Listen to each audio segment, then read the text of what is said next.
안녕하세요. 모아바 이현철입니다. 오늘은 방향이 좀 새롭죠. 여러분들 지루해하실까봐 좀 구도를 바꿔봤습니다. 마음에 안 드시면 댓글에다가 말씀해 주시면 제가 또 참고하고 새로운 구도를 만들어 보도록 하겠습니다. 지금 정부가 계속 강한 대책들을 내놓고 있죠.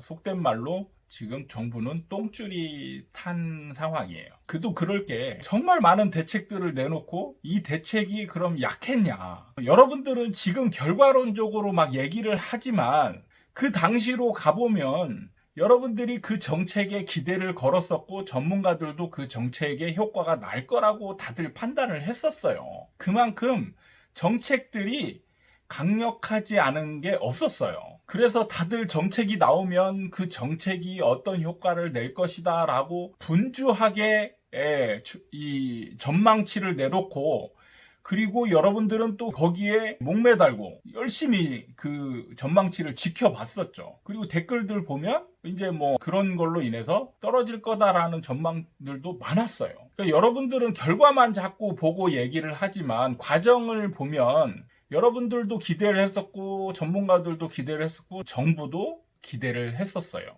거기에 기대하지 않은 사람이 몇 명 안 되죠. 물론 저도 역시 큰 기대를 하지 않았습니다. 저는 이미 책에서 정부의 정책은 한계가 많다라고 얘기를 했단 말이에요. 정부가 시장을 이길 수 없다. 폭등할 때까지. 그러니까 폭등이 이루어질 때까지는 정부가 무슨 수를 쓰더라도 시장을 이길 수가 없어요.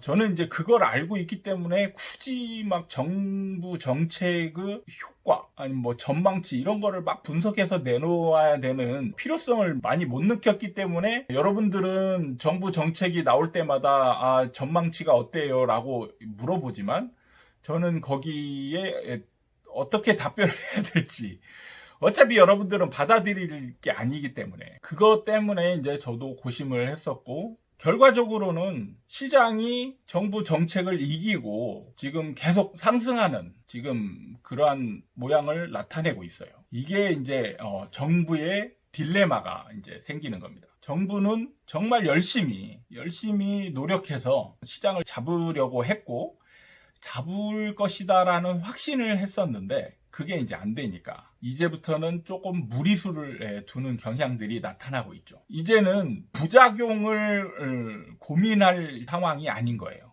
정부가. 그런데 이번에 내놓은 대책과 앞으로 나올 대책들, 이것들을 지금 보면 이제 부작용이 심해지는 상황이 벌어질 가능성이 많다라는 예상이 들어서 여러분들을 좀 참고하시라는 측면에서 지금 오늘 강의를 하는 겁니다. 결론부터 말씀드리자면 지금 정부가 집값을 잡으려다가 세입자를 잡을 가능성이 많다라는 거죠. 사실 정부의 정책은 부작용이 굉장히 크게 나타날 수 있는 요소가 많아요.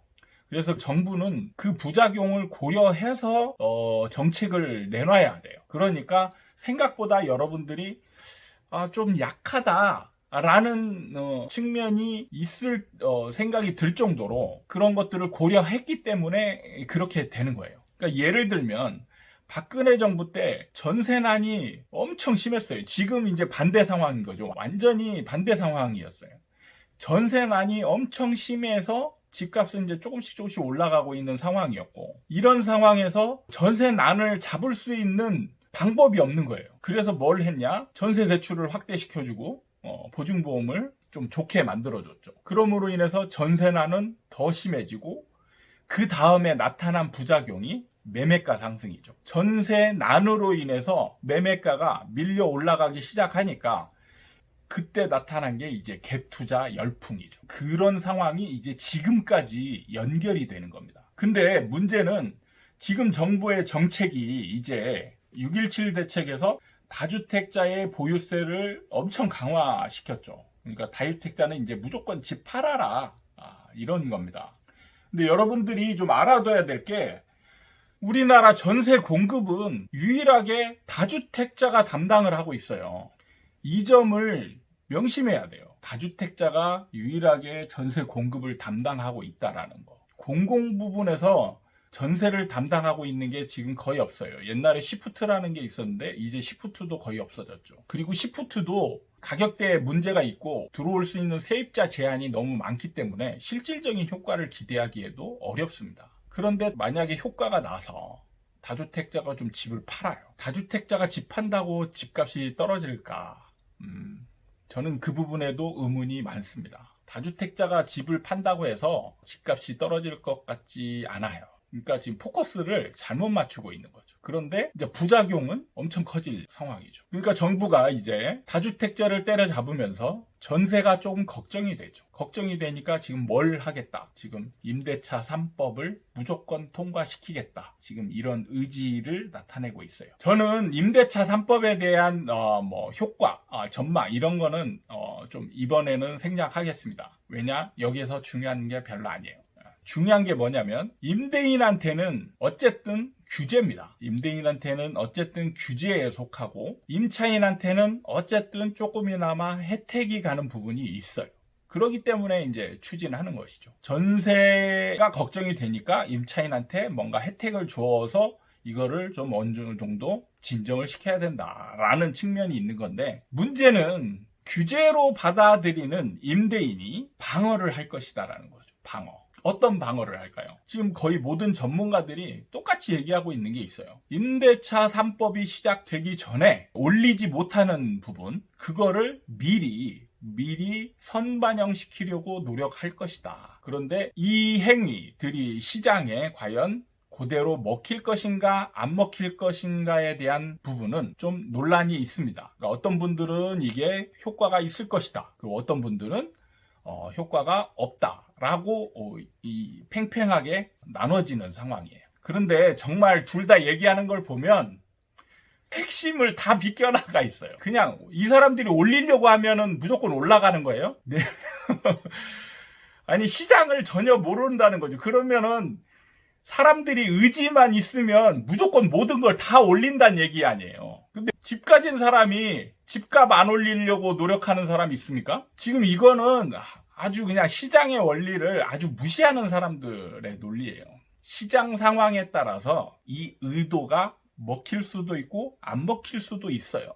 제가 예를 들어 드리면, 여러분들이 많이 알고 있는, 불과 몇 년 전에 집값이 막 올라갈 때 무슨 얘기가 나왔냐면 부녀회들 담합 때문에 집값이 올라간다. 이런 얘기들이 이제 많이 나왔었습니다.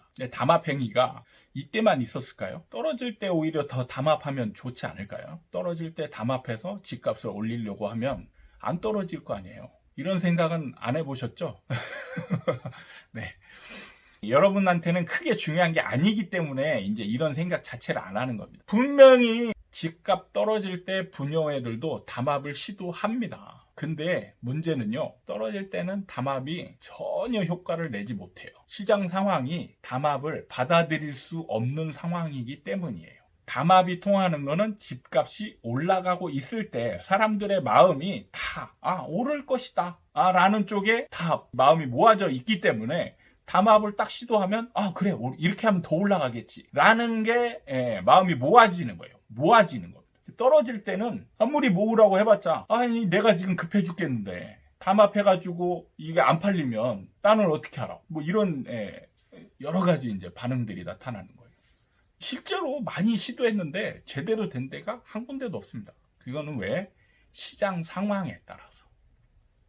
그럼 전세가를 올리려고 하는 임대인의 시도가 먹힐 거냐 안 먹힐 거냐, 그러면 전세 시장 상황을 봐야 되는 거죠. 지금 전세 시장 상황이 오르고 있는 시장이냐, 아니면 정체되어 있는 시장이냐, 아니면 떨어지고 있는 시장이냐. 근데 우연히도 시장 상황이 지금 오르고 있는 상황이에요. 제가 이 전세가가 오르고 있는 이유에 대해서는 저번 영상에서 제가 자세하게 설명을 드렸습니다. 지금 전세가는 어느 정도 계속 올라가고 있는 상황이고, 그래서 지금 상황에서 임대인의 방어적인 행동, 임대가를 먼저 올리려고 하는 행동들은 시장에서 반응을 나타낼 수가 있는 거예요. 결과는 똑같지만 그 원인은 완전히 다른 거예요. 전문가들이 똑같이 올라간다라고 얘기를 하지만 이분들은 그냥 의도만 하면 올라간다라고 얘기를 하는 거죠. 임대인들은 올리려고 하는 시도를 할 테고 그 시도가 시장에서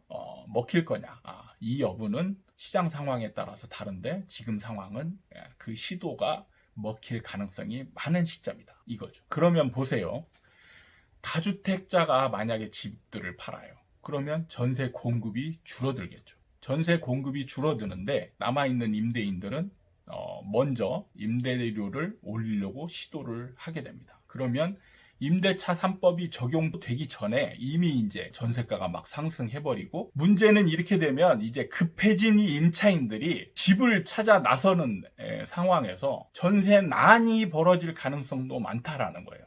세입자들이 자기 생활 터전을 잃어버리는 거죠. 전세가가 지금 갑자기 툭툭 뛰어버리면 여기서 벗어나서 다른 지역으로 가야 되는 상황이 벌어질 수도 있는 겁니다. 그리고 문제는 임대차 3법이 되면 지금 2+2의 가능성이 제일 많거든요. 4년 뒤에는 나 몰라. 그렇다고 무리해서 2+4, 2+6 이런 식으로 내기에도 사회적인 부담이 굉장히 크다라는 겁니다. 지금 2+2가 가장 유력한 방안인데 4년 뒤에는 어떡하라고요? 그때는 시장이 해결해 주겠지?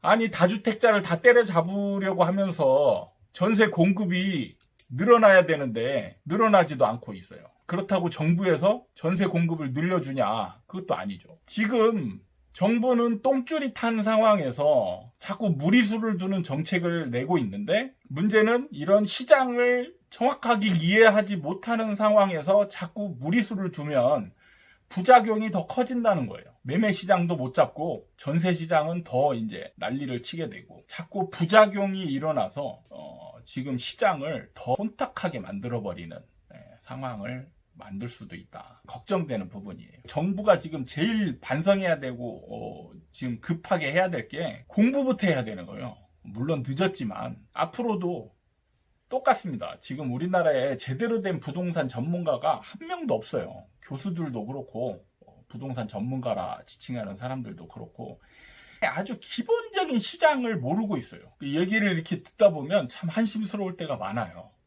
그냥 저는 학자도 아니고 어떻게 보면 그냥 일반인이에요. 일반인이 생각하는 이런 아주 기본적인 근본적인 거를 전문가들이 이걸 생각을 못하고 있어요. 정부가 내놓는 정책이 좀 우려가 많이 되는 상황에서 걱정스러운 마음에 이번 영상을 만들어 봤습니다. 이럴 때는 정부 욕하는 방법 외에는 사실 딱히 방법이 없습니다. 정부를 강하게 욕하면 정부가 반발이 심하네? 그러면 이걸 좀 고려해봐야 되겠다. 이렇게 되는 것이죠. 지금 방법은 이런 거밖에 없어요. 자, 오늘 영상 여기서 마치고 다음에 새로운 주제를 가지고 여러분들 찾아뵙도록 하겠습니다. 감사합니다.